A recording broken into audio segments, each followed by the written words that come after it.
পাপড়ি চাট বানাবো। এতগুলো সাজিয়ে নিয়েছি। এর মধ্যে দেব আমি আলু। এতে ধরো তো। এর মধ্যে দিয়ে দেবো আমি আলু মশলা, যেটা আলু মাখালাম। ভিডিওটা করতে করতে না অফ হয়ে গেল।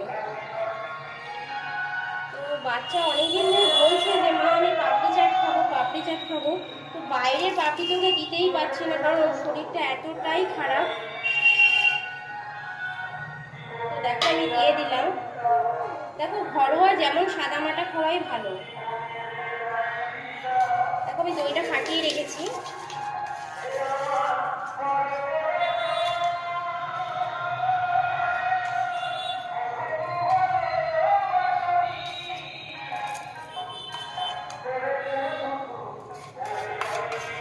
দই অনেকটাই আছে, বাট আমি বেশি ফাটাইনি।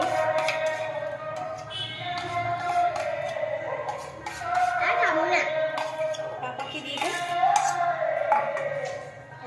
এর মধ্যে দিয়ে দেবো আমি বেদানা।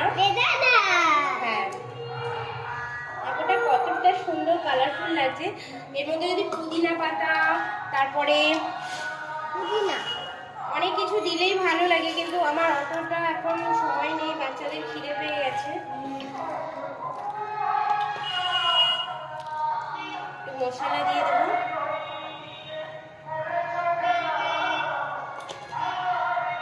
দেখো তোমাদের কেমন লাগছে, ভালো লাগছে তো? আর তোমরা খেয়ে বলবে কেমন হয়েছে। আমি ঘরে বানালাম পাপড়ি চাট, ঠিক আছে? ভালো লাগলে কি করতে হয় স্নেহা?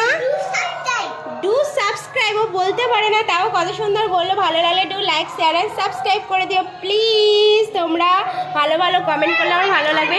খেয়ে দেখো। তুমি খাও। ঘরে খাবে তো চলো, বাই বন্ধুরা, আমরা খাওয়ার পর্ব শেষ করি।